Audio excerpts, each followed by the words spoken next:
So, Hare Krishna and welcome everyone to our course Overview of Gita. This is our 63rd class, and this class will be based on chapter 18, titled as The Perfection of Renunciation. This is the fourth class on 18th chapter. Let us start with our Mangalacharan prayers. Om Ajnanatimirandhasya Jnananjanashalaakaya Chakshurunamilitam Yena Tasmai Shri Gurave Namaha Sri Chaitanya Manobhishtam Sthapitam Yena Bhutale Swayamarupa Kadamayam Dadati Swapadantikam Vandeham Shri Gurau Shri Yuta Padakamalam Shri Guruna Vaishnavamscha Shri Rupam Sakrajatam Sahagana Raghunathanvitam Tam Sajivam साद्वैतं सावधूतं परिजनसहितं कृष्णचैतन्यदेवं श्रीराधाकृष्णपादान् सहगणललिता श्रीविशाखान्वितांश्च हे कृष्ण करुणा सिन्धो दीनबन्धो जगत्पते गोपेश गोपिकान्त राधाकान्त नमोऽस्तु ते तप्तकाञ्चन गौराङ्गी श्रीराधे वृन्दावनेश्वरी वृषभानुसुते देवी प्रणमामि हरिप्रिये वाञ्छाकल्पतरुभ्यश्च कृपा सिन्धुभ्य एव च पतितानां पावनेभ्यो वैष्णवेभ्यो नमो नमः। जय श्री कृष्ण चैतन्य प्रभु नित्यानंद श्री अद्वैत गदाधर श्रीवासादि गौर भक्त वृंदा हरे Krishna Krishna Krishna Hare Hare Hare Ram Ram Ram Hare Hare.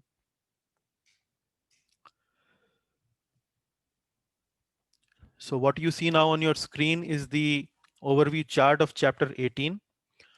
We have covered till verse number 48 in our last three classes.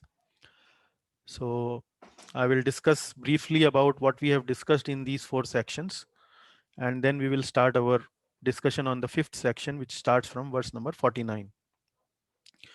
So from verse number 1 till verse number 12 of this chapter, Lord Krishna answered Arjuna's question about sannyas and tyag, where he once again briefly summarized the concept of karma yoga, which is practically speaking working with detachment, working in renounced spirit. So Lord Krishna says that uh, if you work in renounced spirit, then that work itself will lead you to liberation. That will not cause any bondage. So primarily in Bhagavad Gita, in the beginning of Bhagavad Gita, Arjuna's main concern has been that I will get bondage, I will get sinful reactions. So that is what Lord Krishna is saying, that if you are fighting this war, fight as a matter of duty, fight in a renounced spirit, and if you do so, then you will not be bound by any sinful reaction. And then the question might arise that how can sinful reaction uh, may not come, because if you do some activity, reaction is bound to come. There will be some reaction. Whatever activity you do, there will be some reaction. So in order to clarify that doubt of Arjuna, Lord Krishna then starts to analyze what is action, what is karma, and then he starts to narrate to Arjuna that there are five factors of action, and he tells him that uh, all of these five factors uh, of action, and then ultimately one of the five factors of this action is daivam is Paramatma or Parmeshwar. So ultimately the idea of explaining these five factors of action is that it is only the doer or the atma is the only one factor in this series, but there are many other factors which constitute of an action. However, the ultimate sanctioner of any activity or any action is, or the result of any action is daivam, it's Paramatma. So if you recognize that part, that Paramatma is the ultimate sanctioner, and do your action in that spirit, then you will not have that kind of mentality of doership. That ahankar will not be there, that I am the doer. And when that ahankar of doership will not be there, then you will not get any reaction.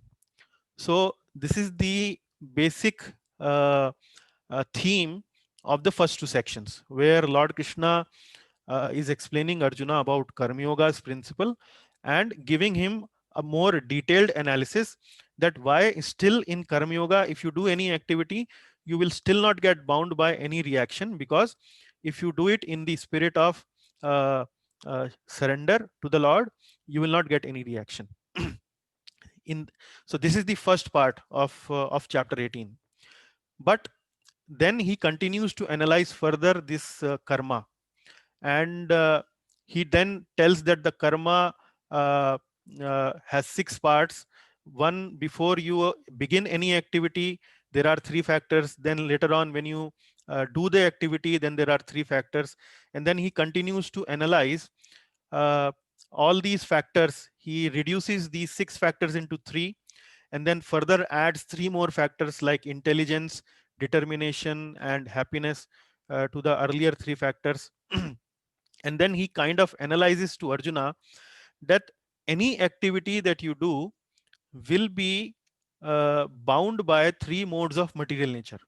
If you talk about intelligence, it will be bound by three modes of material nature. If you talk about determination, it will be bound by three modes of material nature. It will be, if you talk about knowledge, there will be three modes of material nature. Doer, three modes of material nature. The point here is, from verse number 18 till verse number 40, he then tells that all these factors of action that I have been explaining to you, every factor of action will be influenced by three modes of material nature.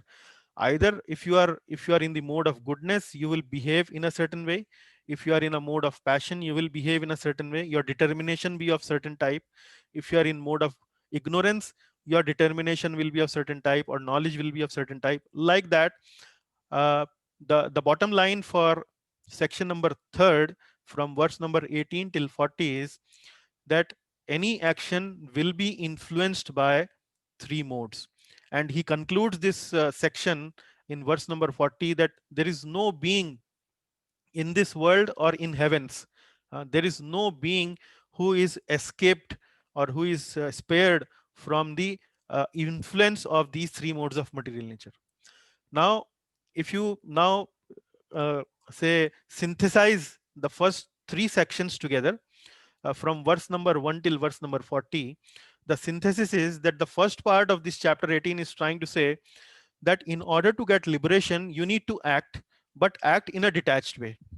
And then from 18 to 40, he's saying uh, acting in a detachment, in a detached way, will not be so easy, because the modes will pull you down.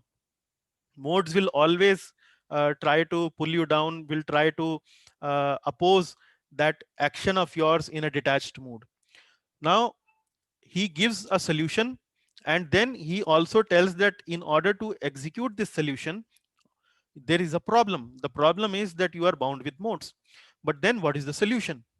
So the solution part comes in from verse number 41 till verse number 48, where Lord Krishna introduces this social system of Varnashram. And in this social system of Varnashram, Lord Krishna tries to tell Arjuna that if that there will be three varieties of Varna, four varieties of Varna: Brahmana, Kshatriya, Vaishya, and Shudra. And then he continues to explain, if you act according to your Varna, act according to your nature, but do that activity, do that karma in or as a worship towards me, as a worship. He doesn't say me actually, he says as a worship towards that all pervading source of all uh, living beings, that param entity. If you work for that his pleasure, then that will be perfect. So that's how he continues to explain uh, the fourth section. So let us revise that fourth section in a little more detail, uh, like that was the subject of our previous class.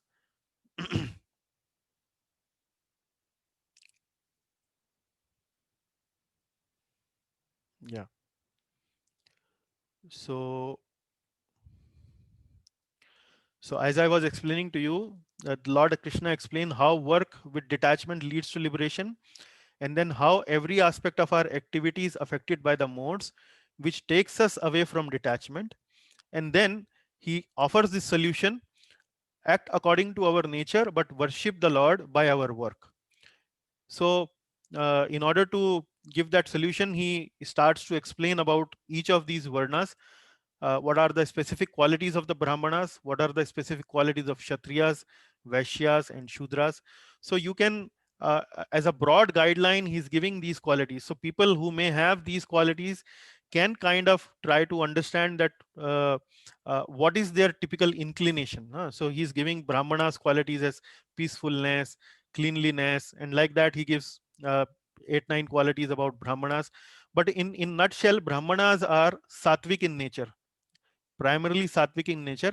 They are intellectual class of a society, and their main job is to not to pursue a lot of materialistic pursuits like earning money and so on, but their main pursuit is to offer spiritual guidance, to offer knowledge to the section of the society, to guide them in the time of need, to guide the Kshatriyas how to rule the kingdom, like that. So that is the main activity of the Brahmanas. Then Kshatriya class is something which is mainly to administrate, to protect the society. They are the people who are uh, from the martial part of the society, like the military part of the society. They are the administrators, means they are people who will make things work. They are kind of leaders, they are managers, and so on. So that is the Kshatriya part. So Kshatriyas are supposed to be working under the guidance of the Brahmanas, able Brahmanas, who would guide the Kshatriyas to how to rule. Now, if you see our scriptures like Ramayana, or maybe many other scriptures, even Mahabharata, you will find that in the Vedic times, these Vedic kings will be governed, will be ruled, or will be guided by these intellectual class which are known as Brahmanas. Then Kshatriya would be typically sattvic and rajasic. These two modes of material nature will be more predominant. Primarily, they will be rajasic, but there will be secondary mode which is sattvic also. Then the third one is the Vaishyas. The Vaishyas are the mercantile class. So any society would need trade and commerce, people who would move things around in the society to bring to people their items of need, their commodities of need. So that is something which is done by the Vaishya class. They are more money oriented, and they are typically in the mode of Rajas, is the primary mode, and the secondary mode will be Tamas. So it is mixed with Tamas. Then the Shudras will be there. These people are not very gifted or very capable in terms of neither intellectually or maybe administratively, or even money making capabilities also not that great. So these are supposed to serve the other three parts of the other varnas of the society. Now the whole idea of this varnashram system is so that the individual work in this varna system, and when the individual works in this varna system according to its nature, he will or she will remain most satisfied. Because if they work according to somebody else's nature, they will not feel satisfied. For example, if a person of a Shudra capability or mentality is asked to uh, lead or asked to guide people, then they will not be able to do that job well, because they have not been gifted by the Lord in that way. So it will not be a good, and if they are not able to do like that, they will not feel satisfied internally. They will not feel satisfied. And if they don't feel satisfied at a bodily level, at a mental level, then spiritual advancement or spiritual practice will be very very difficult, will not be possible. So that is why the Lord says that I have done this classification. And people are expected to work according to their varnas, and if they do so, they will be happy and satisfied. And then uh, he further continues to explain to Arjuna that it is better to act according to one's own varna, uh, rather than transgressing their activities according to the other varnas. And that is why he's saying so, because Arjuna was willing to renounce the battlefield. He was saying that I'm not feeling very good. Actually, I want to renounce. I just want to go to the jungle and then want to do all my yagyas and tapasyas and so on. But Lord Krishna is saying that no, that is actually expected to do from someone who is of a Brahmanical nature. From a Kshatriya nature, uh, at the moment your duty is to fight, and you should do the fight. And even if in this doing, if in this activity of doing the fight you find something unpleasant, you should still do it, because that is still better to perform your own duty even if it appears unpleasant, rather than doing someone else's duty even though it appears pleasant. So that is what in the last two verses Lord Krishna trying to guide and coach Arjuna. So let us see how.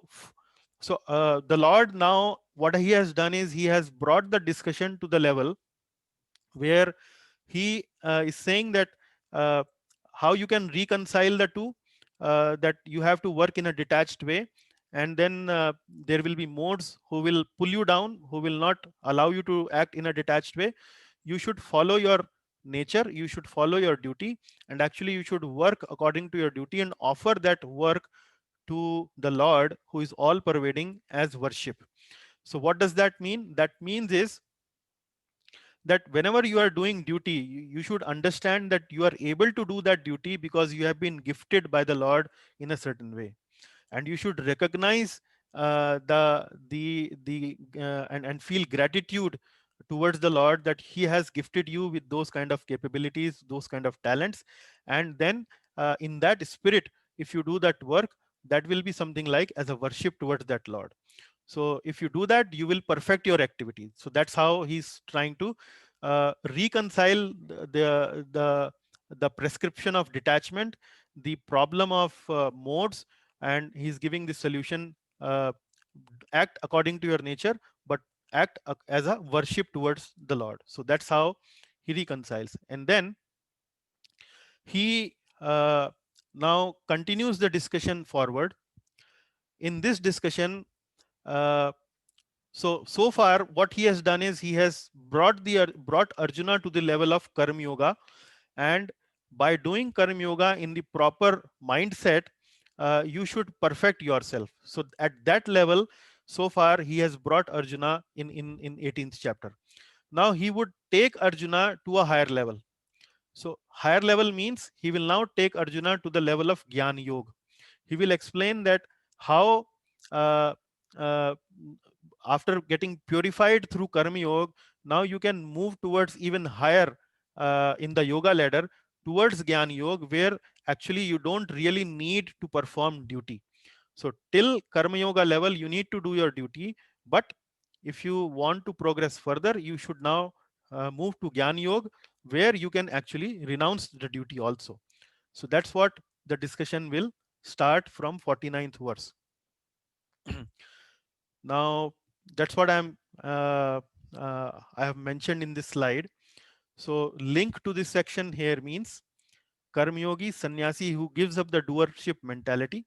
Uh, and then Gyan Yogi, he's a sannyasi who gives up work, and Yoga Rudha stage is defined here in the from 49th verse onwards. So what this slide is trying to tell you is that a Karma Yogi is also a sannyasi, and a Gyan Yogi is also a sannyasi. Karma Yogi is a sannyasi who works, but works in a detached spirit.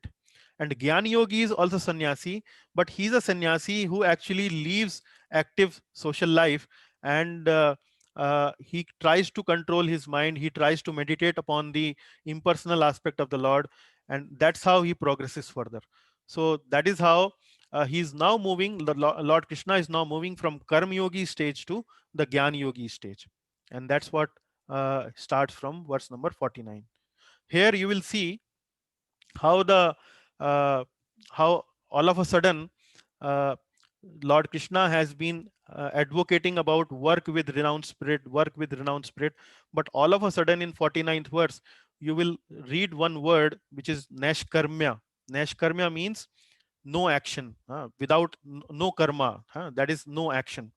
So you will see he starts to explain about Nashkarmya or the Gyan Yoga stage. So I will read this verse for you.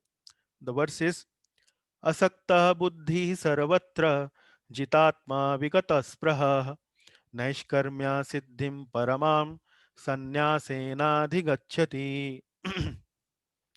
So let us see line by line. Asakta buddhi sarvatra. Now, whose intelligence is detached? Buddhi means intelligence. Asakta means detached. Asakta is another word in Sanskrit, which is a, which is the long a. Asakta means attached, but asakta means detached. Asakta buddhi sarvatra, whose intelligence is detached, who's completely detached from his intelligence. Then jitatma vigata spraha, whose mind is controlled and who is without material desires. Jitatma means Atma here meaning man. Atma here is referring is in reference to man. Atma can have three meanings. It can mean body, it can mean mind, it can also mean soul. Here the Jitatma me is the word Atma here is referring to the mind. So he's saying one who has controlled the mind or who has conquered the mind, Jit Atma, whose mind is controlled. Then Vigata Spraha. Vigata Spraha, who is without material desires. Vigat means free from material desires. Vigata Spraha, Nashkarmya Siddhim Paramam, attains highest perfection, perfect stage by no action. So here he's saying Nashkarmya Siddhim Paramam, attains highest perfect stage by no action. No action means, Nashkarmya means he does not need to work now. He does not need to work as a Brahmana, as a Kshatriya, as a Vaishya or a Shudra. Why he is not supposed to work? Because the modes are not troubling this person. He is already, because of his karma yoga practice, he has already purified himself. So the effect of modes he has more or less conquered. His jitatma, his control, the mind has been controlled by this person, and hence this person can do nashkarmya. And then by practice of sannyas, by practice of sannyas means, as I've been mentioning, he can live active material life, he can live active social life. So uh, because you can see so far, the Lord has been mentioning about swakarmana tam abhyarcha. Swakarmana tam abhyarcha means by your work worship me.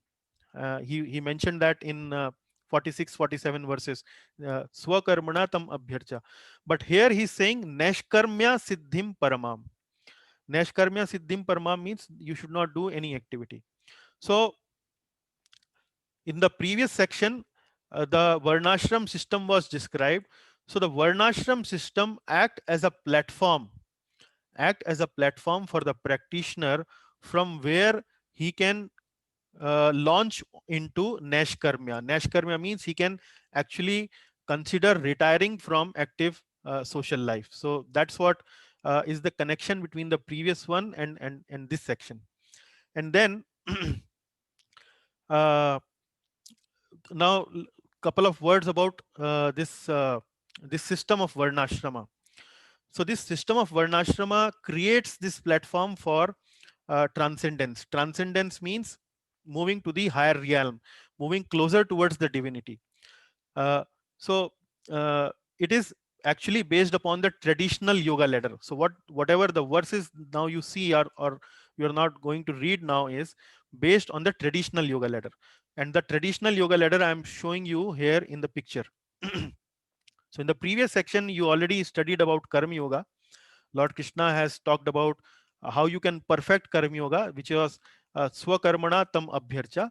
And then here he is launching to Gyan Yoga section by explaining this Nashkarmya Siddhim Paramam. He will further explain the process of Gyan Yoga in a little more detail in the following verses. But he's giving you the introduction before he gives that explanation. And then uh, uh, this is the traditional yoga ladder where you rise from karma yoga to Gyan Yoga to Ashtang Yoga and ultimately to Bhakti Yoga. So you will see that in verse number uh, 54, 55, he will talk about how from Gyan Yoga then you can further launch onto Bhakti Yoga. So that's how So he's explaining the traditional yoga ladder section. So as I was being asked this question by Rakesh ji at the beginning of the class, now what happens in this traditional yoga ladder? In the traditional yoga ladder, when the practitioner is working at the level of Karma Yoga, either this practitioner would be a Shudra, or maybe in the mentality of a Vaishya, or in the mentality of a Kshatriya, or maybe a Brahmana.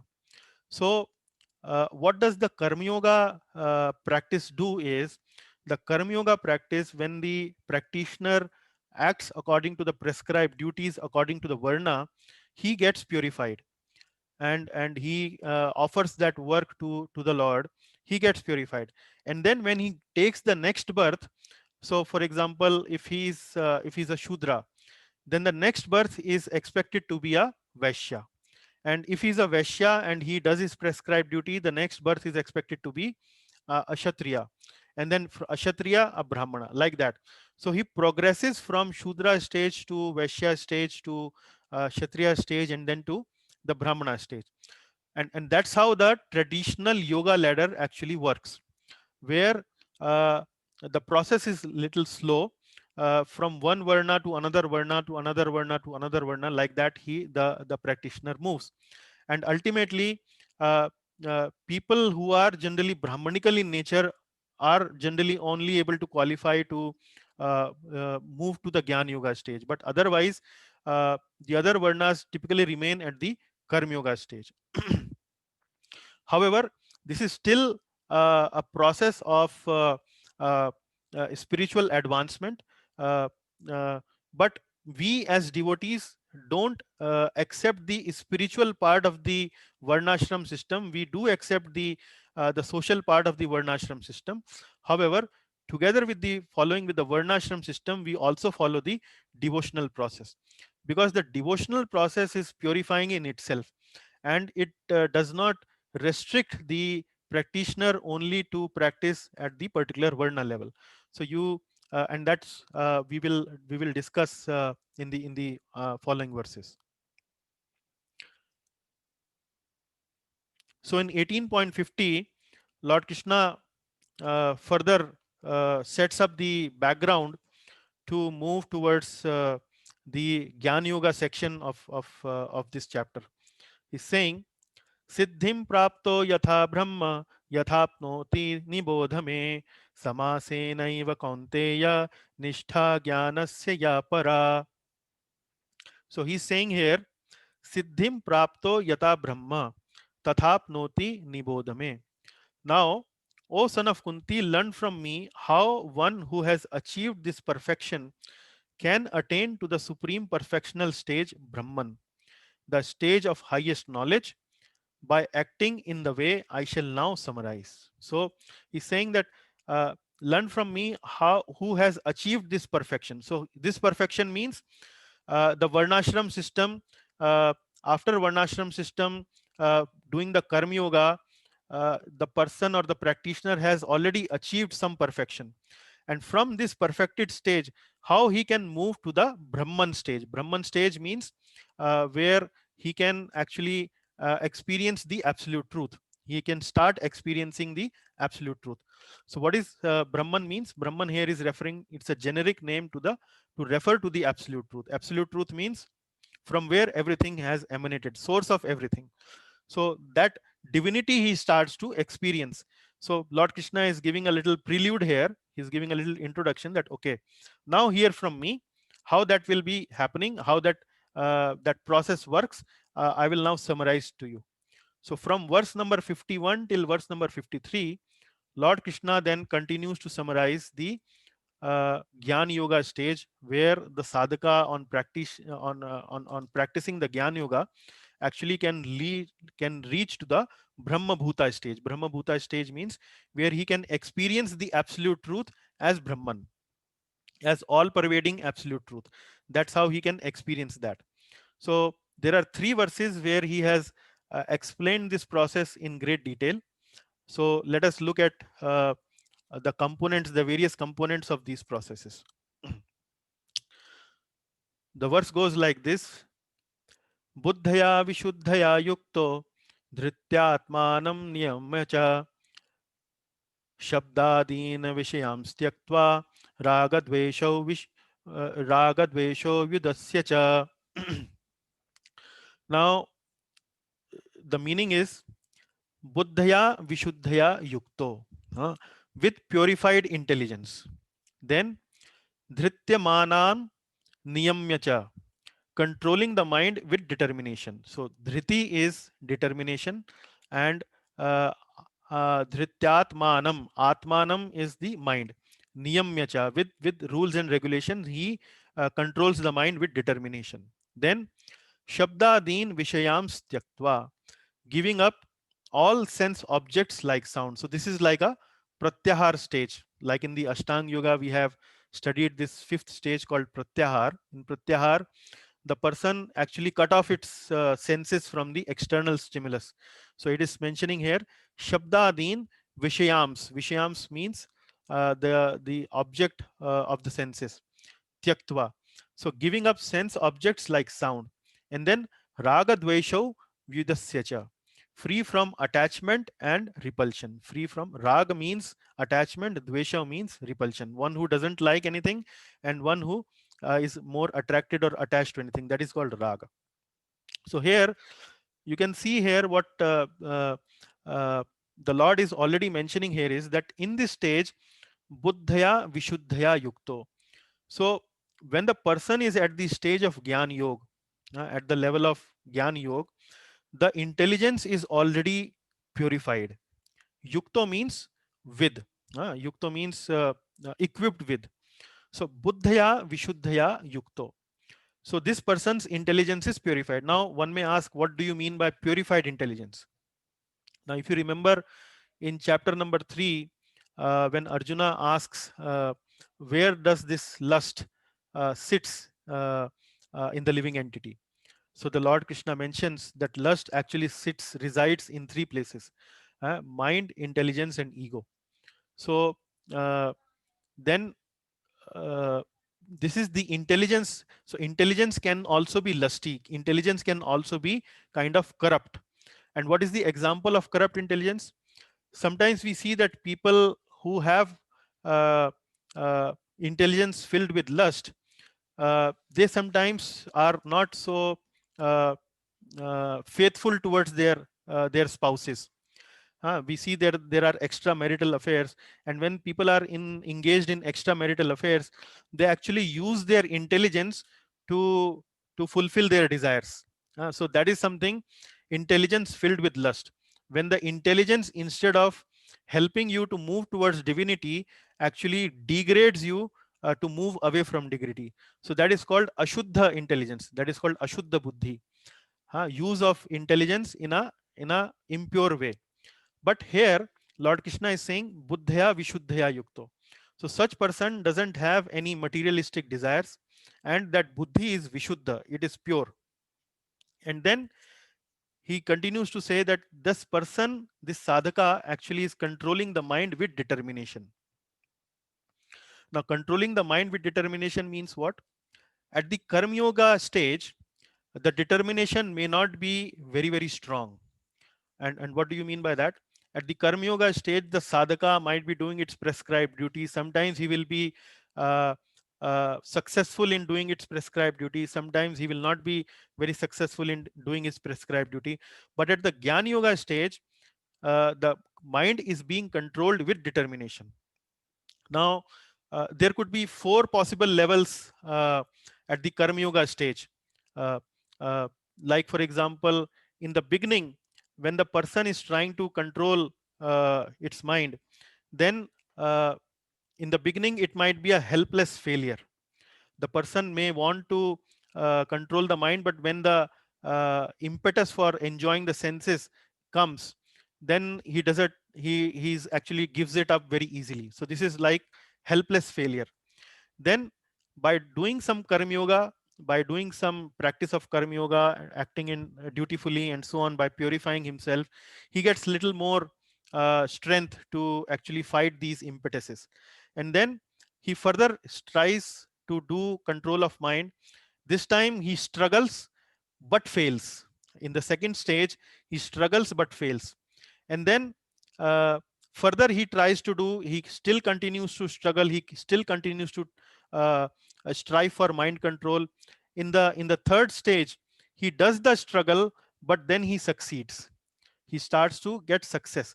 He does struggle, but at this time when the impetus comes, he is actually able to ignore the impetus. He's successful. And later on, by continuously practicing this stage, by continuously practicing this karma yoga stage, he then effortlessly, he actually gets success.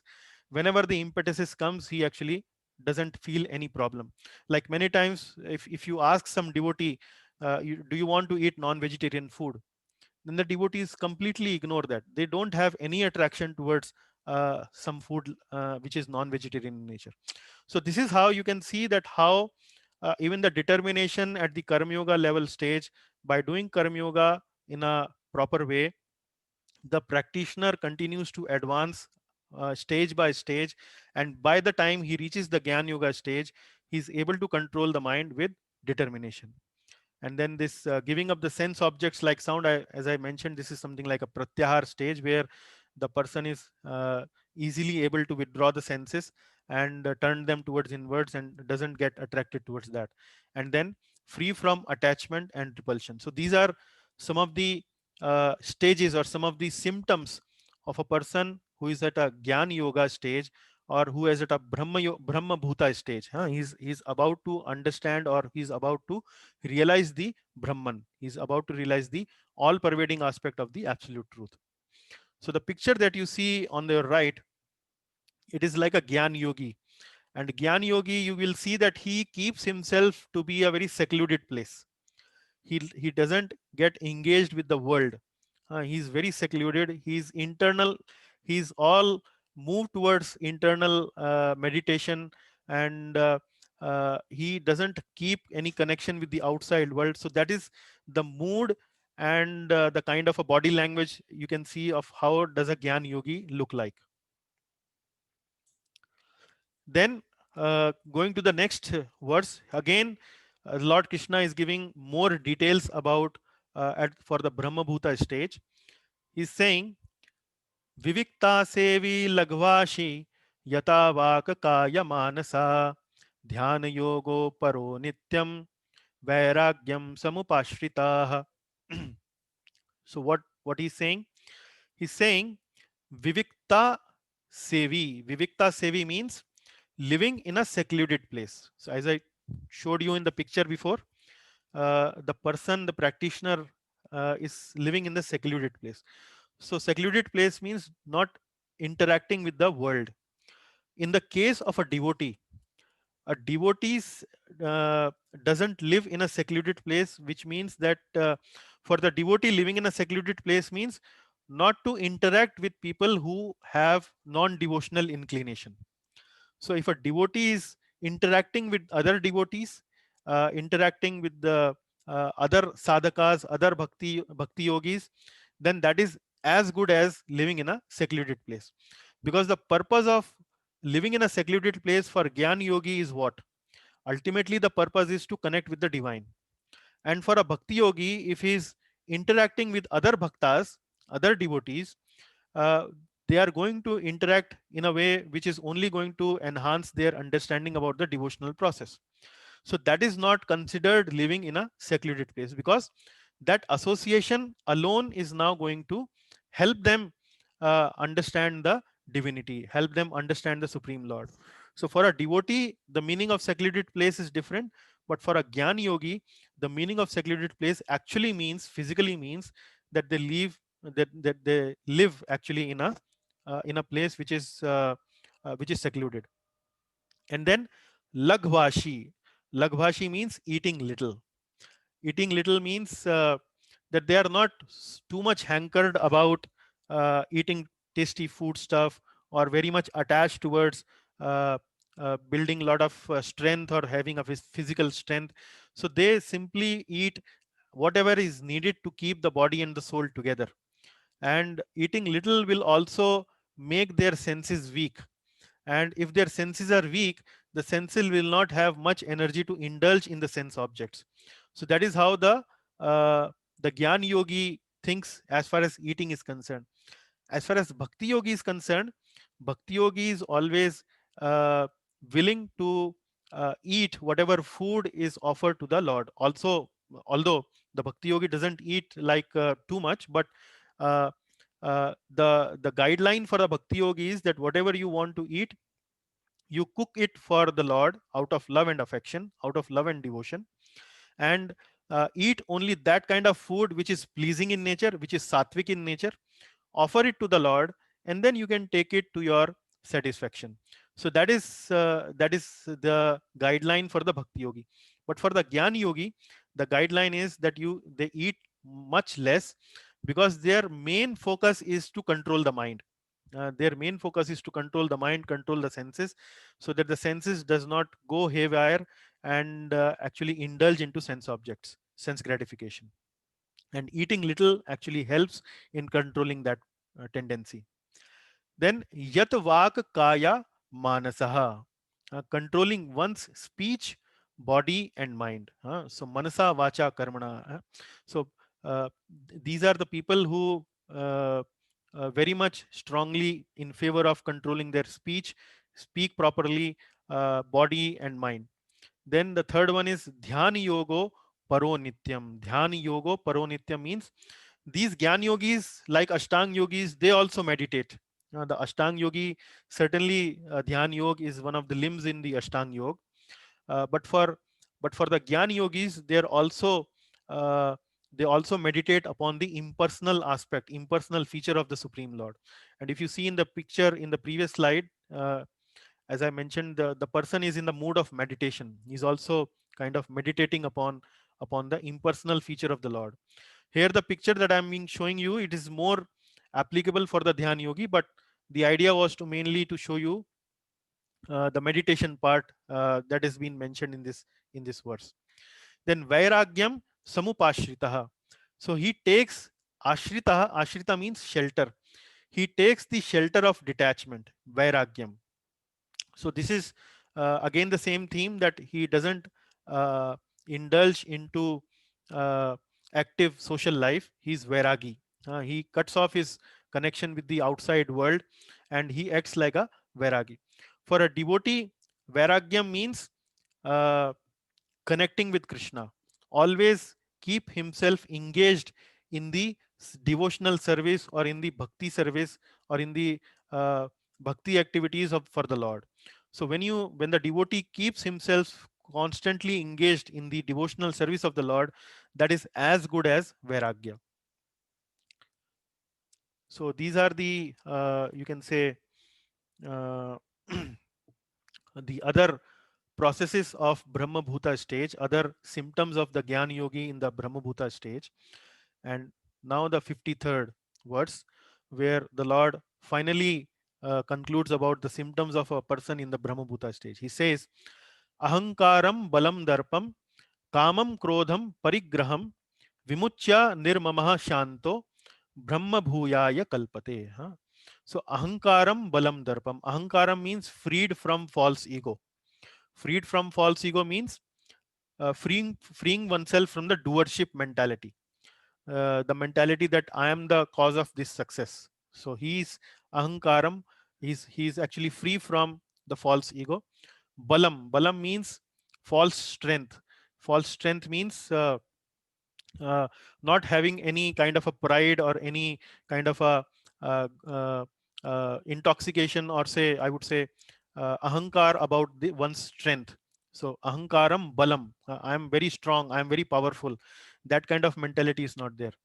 Darpa means arrogance. Arrogance is a little more uh, advanced stage of ahankar. In the stage of arrogance, actually person starts to expect some puja, some honor, some worship from others. So he's free from this kind of arrogance. Then kamam krodham parigraham. Now lust, anger. So you will see that kamam and krodham. So many times in Bhagavad Gita, these two words actually come together, uh, kama and krodha. And the reason for this is that they are closely associated with each other. So kama means desire. Desire means desire for sense gratification, enjoyment, and so on. Now, if a person is desires do not get fulfilled, then the krodha part actually creeps in. So kama and krodha. Krodha is sometimes also known as kama anuj. Kama anuj means younger brother. So wherever there is kam, you can anticipate krodha. Uh, so that is what you it means. Kama krodham parigraham. Parigraham means propensity to accumulate material wealth or name or fame. In the subtle way, it could be name or it could be fame. So parigraham, so material possessions.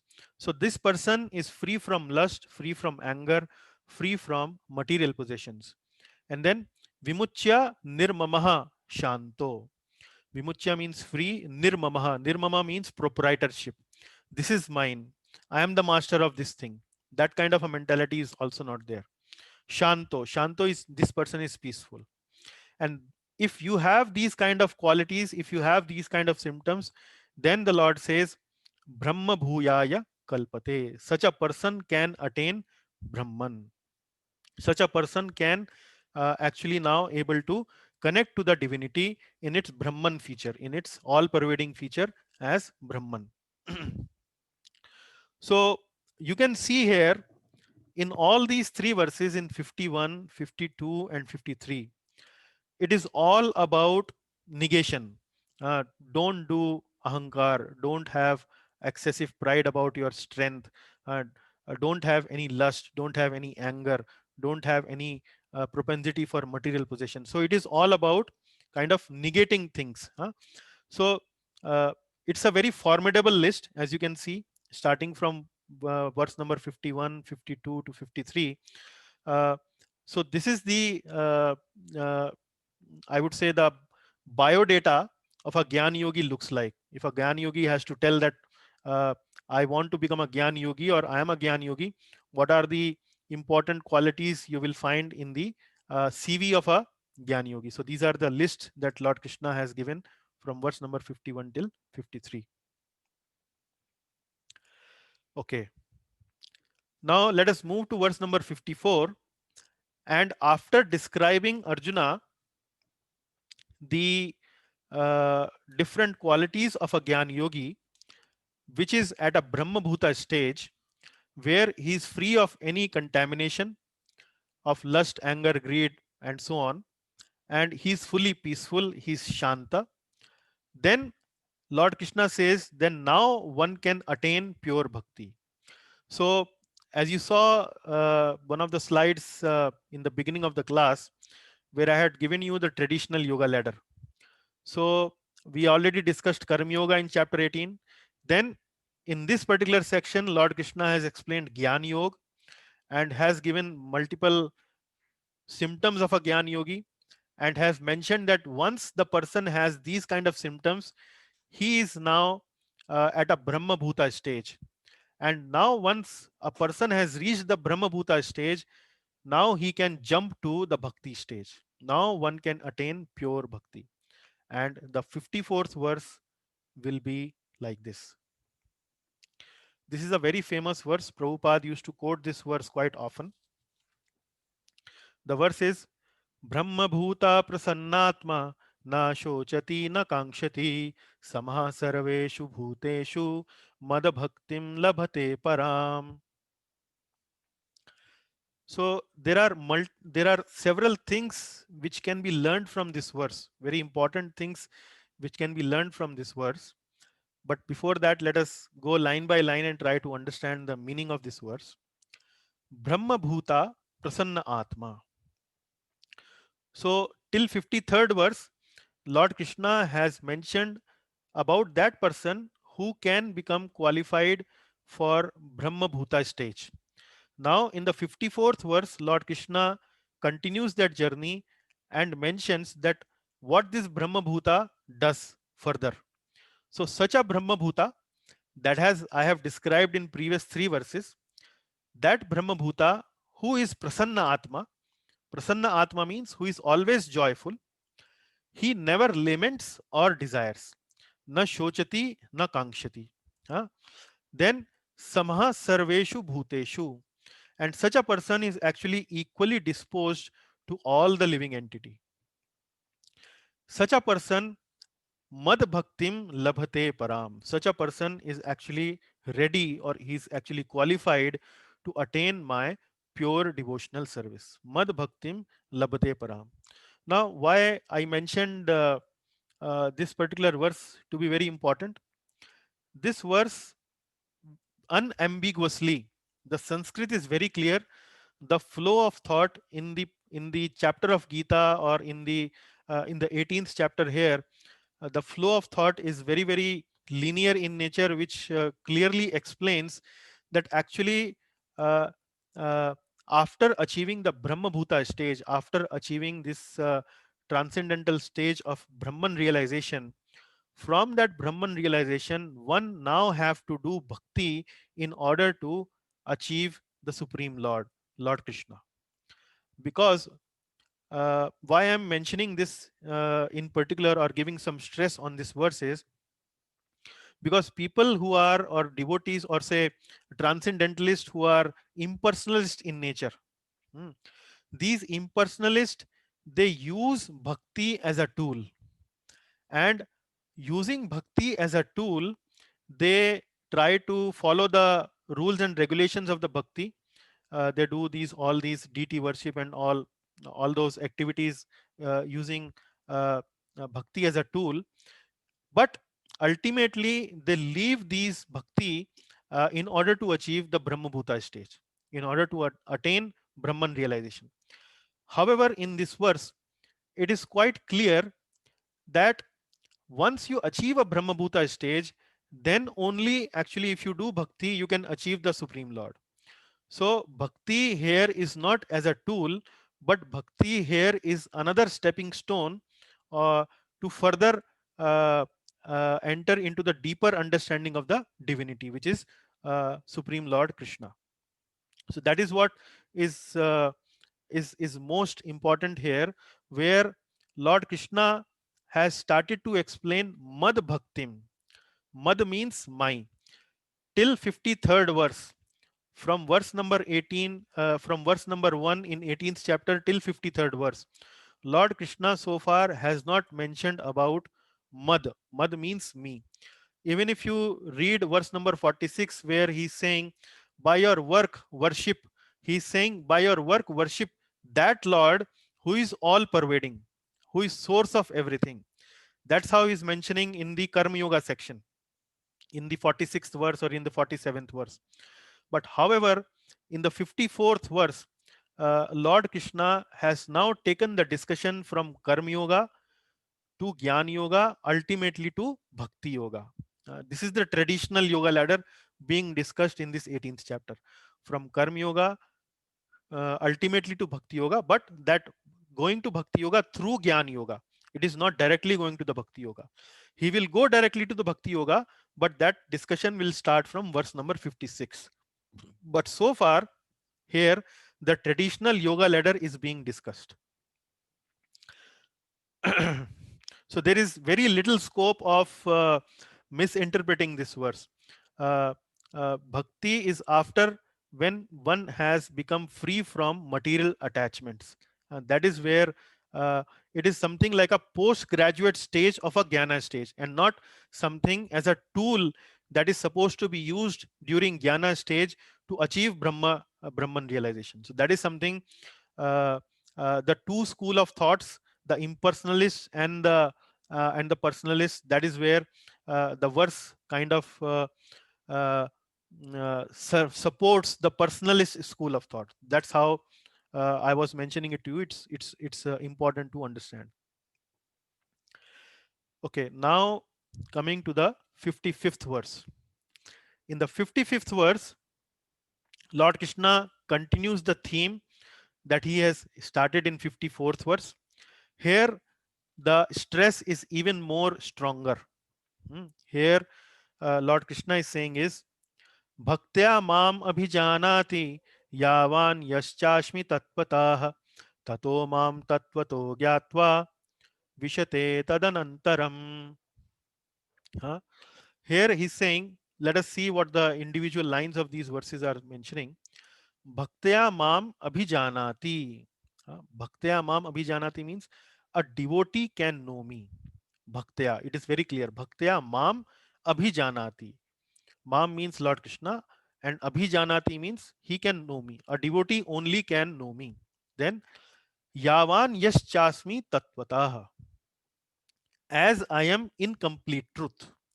So uh, so far he has not used this word tatvata. He has used this word paramam, he has used this word siddhim, perfection, and so on. But here he is using the word tatvata. Tatvata means completely in truth. Hmm. Yavan yaschasmi tatvatah. Tato mam tato mam tatvato gyatva. And one and when one knows me in full truth, then vishate tad anantaram. Vishate tad anantaram means, vishate means enter.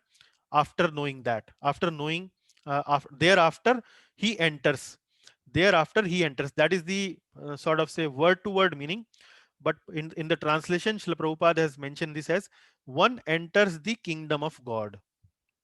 One enters the kingdom of God. And let us, we'll have a little more discussion about Vishate Tadanantaram in the coming slides. But the point is, continuing from the theme in 54th verse, Lord Krishna is here mentioning is a devotee can know me. Ultimately, it is not the jnani or the karma yogi that who can know me tatvata. It is bhaktya mam abhijanati yavan chashmi tatvata. And one, he's able to do that. He's able to know me tatvata. Then he thereafter he enters. Thereafter he enters. But Prabhupada says one enters into the kingdom of God. Now, before we go into the discussion of Vishate Tad Anantaram, there is a similar verse in chapter number 4, the ninth verse, where Lord Krishna also mentions about this word called Tatvataha. And the verse goes like this: Janma karma cha me divyam evam yo veti tatvataha. I hope you remember that verse. Janma karma cha me divyam evam yo veti tatvataha. Tyaktva deham punarjanma naiti mameti so Arjuna. So what that verse meant was, Janma karma cha me divyam. So a person who knows that my janma and karma are divya, and he understand by tattva, he understand in full truth, he understand it properly. Then once he leaves his body, then he doesn't have any other janma, but he comes to me. Naiti mam eti. Again in that verse also the word mam has come. Mam eti Swarjuna. He comes to me. After leaving this body, he doesn't take any more birth. He comes to my abode. He comes to me. So similarly, in this verse also, uh, uh, the message of the Lord is that only the devotee can know me, and once he knows me, he actually enters into me, or he comes to me. So in the fourth chapter, in the ninth verse, the thrust is more about uh, knowing the Lord in tattva, and once you know the Lord in tattva, you come to the Lord. But here the thrust is more on the process. In the fourth chapter, the process was not given. The process was not given. But here in the 18th chapter, the place or the specific point where this verse is coming, the whole process of karma, jnana, and then bhakti, and then the Lord says, He comes to me. Before that, the Lord mentions about Brahma Bhuta, Brahma Bhuta stage. And then after that, in the thought flow of the Gita, he says that he actually comes to me.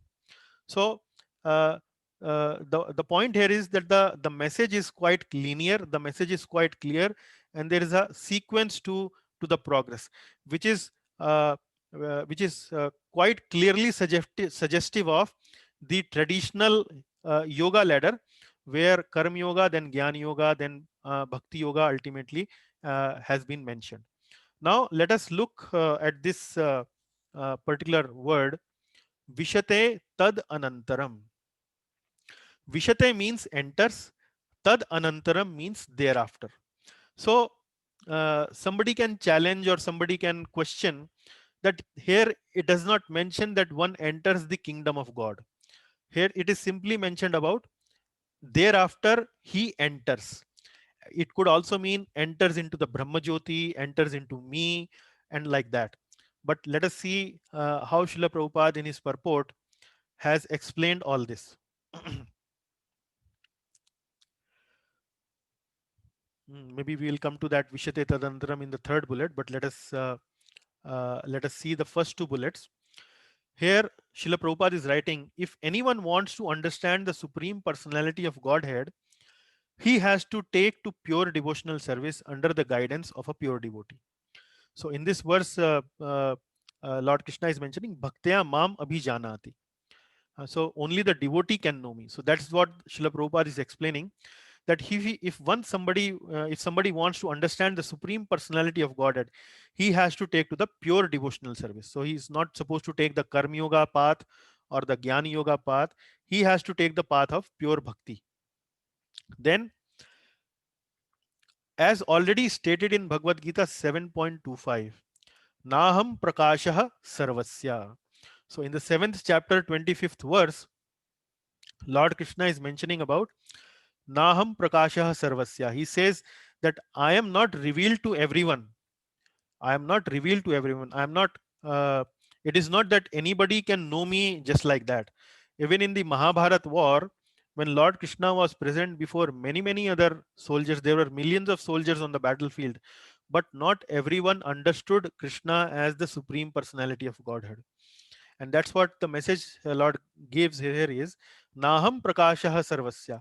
He is not revealed to everyone. But in this verse, it is quite clear Bhaktya Mam Abhijanati. I can be known only by a devotee, not by everyone else.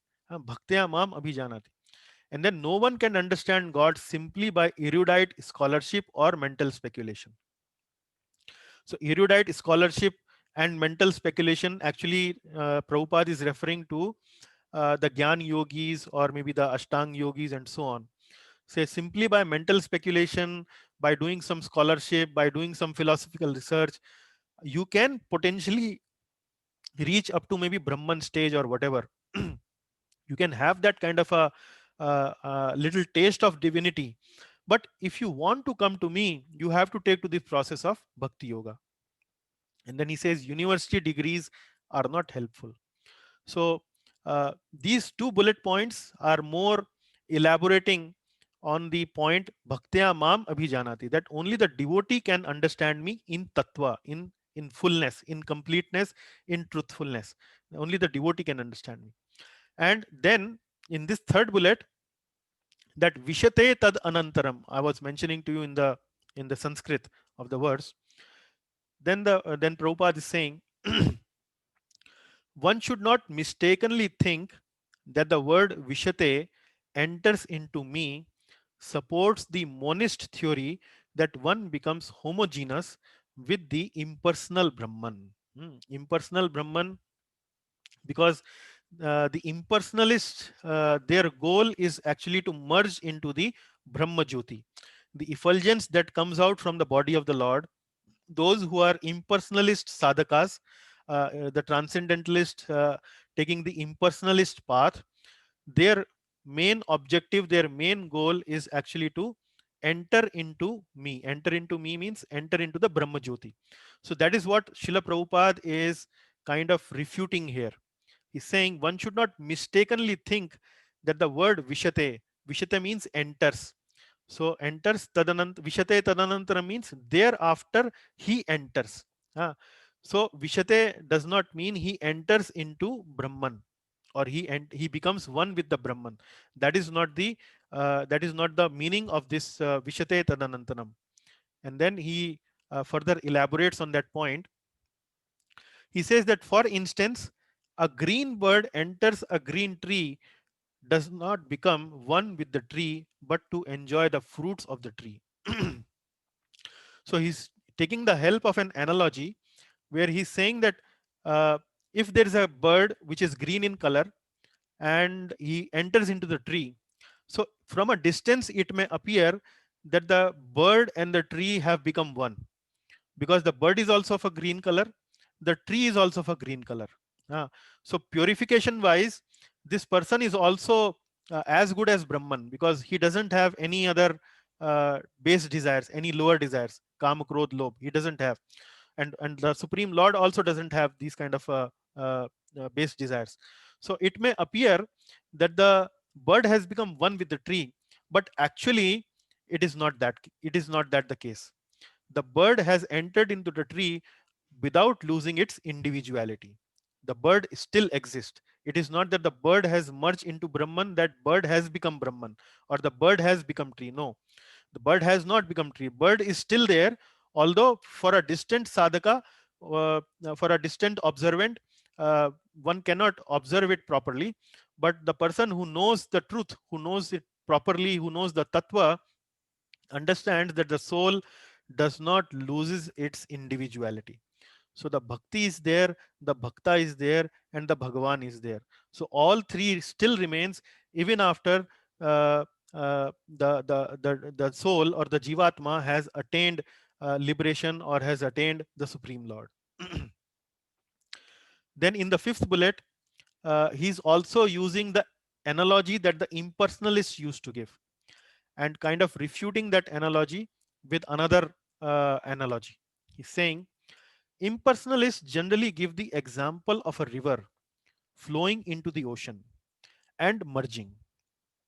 So impersonalists say that living entities are like various rivers, and these rivers, like the rivers, all merge into the ocean. Similarly, the living entity also merge into that supreme Brahman and become one with the Brahman. So the rivers become one with the ocean. So that is what the analogy generally the impersonalist people give. But here, Srila Prabhupada is refuting this analogy with another analogy. He's saying this may be the source of happiness for the impersonalist, but the personalist keeps his personal individuality like an aquatic in the ocean. So now what he's saying is he's adding the detail. He's saying, Prabhupada is saying that the river which are merging into the ocean, actually these rivers also have many aquatic beings. They have fishes, tortoises, and many other beings. And when the river merges into the ocean, all these aquatics also go into the ocean. And if you go deep down into the ocean, these aquatics will still be there. So the point Srila Prabhupada is mentioning, is giving here is that the argument given by impersonalists that when the soul enters into the kingdom of God, it does not mean that the soul loses its identity. The soul is still there, the Bhagavan is still there, and the relationship between the two, bhakti, is also still there. So, using this Sanskrit words of Vishate Tadanantanam, Srila Prabhupada is trying to refute the impersonalist understanding of what does it mean, and he's giving some analogies, counter analogies to support that point. Okay, now so far till the 55th verse, starting from 49th verse till 55th verse, what we have seen is the traditional yoga ladder. Traditional yoga ladder: Karma Yoga, Jnana Yoga, Ashtanga Yoga, and then ultimately Bhakti Yoga. And that's what we have seen. In 18th chapter, Lord Krishna first of all describes Karma Yoga. Then he mentions about the symptoms of the Jnana Yoga. He mentions that this is the Brahma Bhuyaya Kalpate. Ultimately, he says that Brahma Bhuta Prasannatma na shochati na kangshati. Then Mad Bhaktim Labhate Param. Then he gets my bhakti. And then Bhaktaya Mam Abhijanati. Bhaktaya Mam Abhijanati. From that verse, he says that Bhakt alone can know me. Now, from 56th verse till 66th verse, Lord Krishna now describes purely about Bhakti Yoga. And in this section, Lord Krishna mentions how the process of Bhakti Yoga is not dependent upon the process of Jnana Yoga or Ashtanga Yoga or Karma Yoga or any other process. Bhakti independently can be practiced, and when it is practiced independently, it can directly lead to the sadhaka to the topmost destination, which is the lotus feet of the Lord Krishna. So that is what you will see in verse number 56 till 66, where Lord Krishna is giving understanding of the pure process of bhakti. Let us see how he mentions that. So this particular section, which is comprising of almost, I would say, 11 verses, 56 till 66, there are three particular sub themes, which is working and not working for Krishna. So if you are at a Karma Yoga stage, if you work for Krishna, or you start bhakti process at a Karma Yoga stage, you can actually uh, reach to the Lord. Then surrendering to the super soul. Surrendering to the super soul means even if you are at the stage of Paramatma level, Paramatma understanding, and you start your bhakti process, you can still achieve Lord Krishna. And then directly surrendering to the Lord, surrendering to the Lord, directly using the pure bhakti process ultimately. So these are the three themes, sub themes in this particular section. We will try to see verse number 56 and 57 today. Later on, we can maybe discuss in our future classes. But let us see what this is. Here in the 56th verse, Lord Krishna says, activities in bhakti lead to Krishna's abode. Here what he's saying, sarva karmani api sada kurvanno mad vyapashrayah mad prasadat avapnoti shashvatam padam avyayam. Here Lord Krishna is saying, sarva karmani api sada. Here he is not mentioned about my devotee or so, but since it is progressing from 55th verse where he's talking about bhaktya mam abhijanati, here he is talking about now sarva karmani api sada. Again the karmani, or again the activities, is back. See, in the Karma Yoga section he was mentioning about swakarmana tam abhyarcha, by your work worship him. Hmm. Then in the 49th verse, he's talking about neshkarmya. Neshkarmya means such a person can stop all the activities. And then he continues to move towards bhakti. And now once again, he has talking about sarva karmani apisada. So he has certainly changed the track. He's now starting to give a new process. Sarva karmani apisada. By doing all kinds of activities. Now he's not mentioning about karma yoga or varnashram activities. He's saying all kinds of activities. There is nothing specific. Kurvanno mad vyapashraya is always under my protection. My devotee doing all kinds of activities is always under my protection. By my mercy he reaches. Mat prasadat avapnoti. By my mercy he reaches. So here uh, Lord Krishna is saying that this is the potency of the bhakti process. Here, mat prasadat. Here, the Lord is personally taking interest in the process of liberation, in the process of mukti, in the process of transcendental goal, reaching the transcendental goal of the devotee. He's saying, mat prasadat avapnoti. By my mercy, he reaches. Where he reaches? Shashvatam padam avyayam. That padam, that position, he reaches that position which is eternal and which is imperishable. Shashvatam padam avyayam. Avyayam means imperishable. Shashvatam means eternal. Padam means position. And that position actually is the eternal and imperishable abode of mind. Now here, if you see the picture, these are the activities in the Bhakti Yoga. Now, these are the activities. Say doing all kind of activities is always under my protection. So my devotee, the devotee who is engaged in my devotional service, like for example, this bookseller is selling the devotional books to the people. Srila Prabhupada is writing books uh, related to the devotional activities of the Lord. So my devotee is doing all kind of activities is always under my protection, and by mercy he reaches the eternal and imperishable abode of mine. So here the reference of all kinds of activities actually is mentioning that this is something, a process where which is independent of the process of karma or jnana or maybe dhyana. Any activity, you do dhyana, you do jnana, or you do karma yoga, all kind of activities, if you are my devotee, you are going to reach the supreme abode, and my mercy will also help you there. Then the last verse for today's class, the 57th verse. Here he's saying,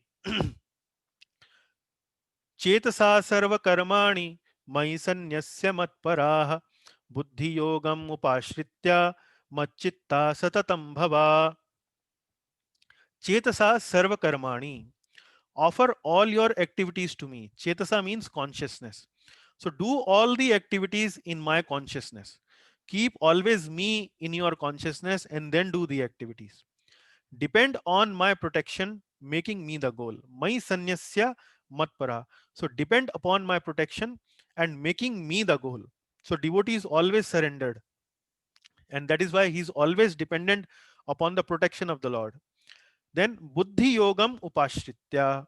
Buddhi yogam means use your intelligence like this. Use your intelligence that you offer your activities to me.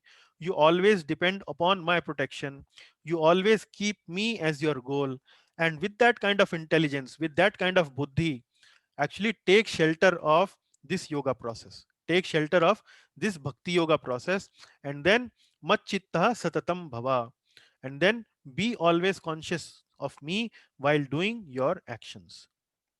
So this is the process of bhakti which the Lord has started to elaborate now to Arjuna, uh, which is independent of the process of jnana, which is the independent of process of karma or ashtanga yoga and so on. And the Lord is saying that if you take to this kind of process, you will actually achieve me. Now, the last slide for today's class. This is the this slide shows you both the processes. One process is the traditional yoga ladder process, while the other process is the process of bhakti yoga, which is independent of the yoga ladder process. Now you can see here the traditional yoga ladder is shown in this middle ladder that you can see here.